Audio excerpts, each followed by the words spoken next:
আজ আমি রান্না করছি কষা গরুর মাংস। তো সেই রেসিপিটাই আপনাদের সাথে শেয়ার করব। তো চুলায় একটা হাঁড়ি বসিয়ে দিয়েছি, তারপর পরিমাণ মতো তেল দিয়ে দেব। তেলটা খুব ভালো করে গরম হয়ে এলে এখানে দিয়ে দেব পেঁয়াজ কুচি। পেঁয়াজ কুচিটা একটু ব্রাউন কালার করে ভেজে নেব।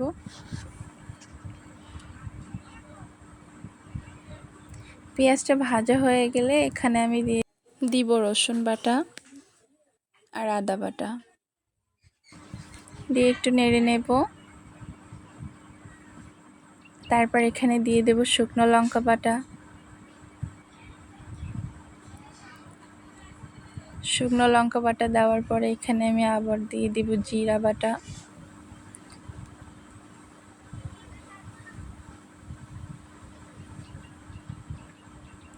কিছুক্ষণ নাড়াচাড়া করে নিয়ে এখানে আমি দিয়ে দেব লবণ।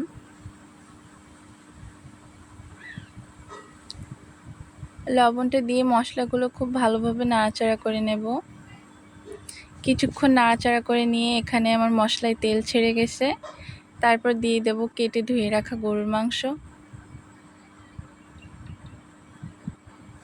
গরুর মাংসটা দিয়ে কিছুক্ষণ মশলার সাথে মিশিয়ে নিয়ে এখানে আমি ঢাকনা দিয়ে দেব। কিছুক্ষণ পর ঢাকনা খুলে নিয়ে দেখি এখানে অনেক পানি বেরিয়ে গিয়েছে।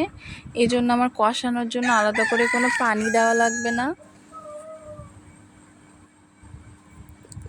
এখানে আমি একটা এক্সট্রা মশলা অ্যাড করি, সেটা হলো শাহি জিরা আর শাহি গোলমরিচ। এটা আপনারা দিতেও পারেন, নাও দিতে পারেন। আমার কাছে এটা দিলে ভালো লাগে, ওই জন্য আমি এটা দিই।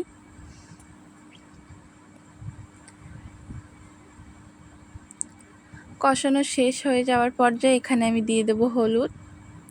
হলুদটা সবসময় পরে দেওয়ার চেষ্টা করবেন, কারণ মাংসগুলো গলতে দেরি হয় প্রথমে দিলে এবং তলে লেগে যায়।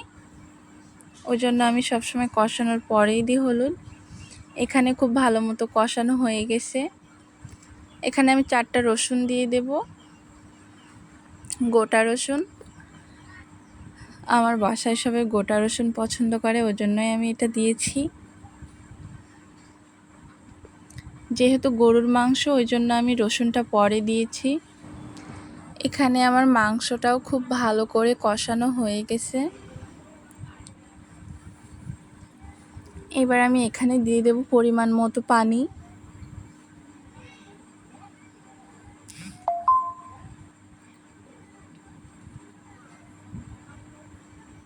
পানিটা দেওয়ার পরে আমি একটু নাড়াচাড়া করে নিয়ে ঢাকনা দিয়ে দেব।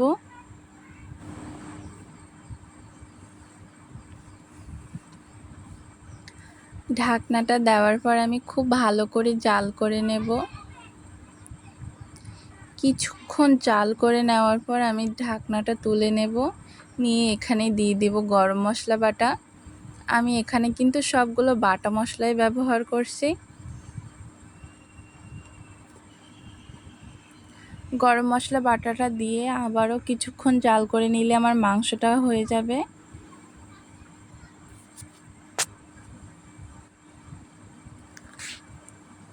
তো কিছুক্ষণ জাল করে নেওয়ার পরে এখানে আমার মাংসটা হয়ে এসেছে।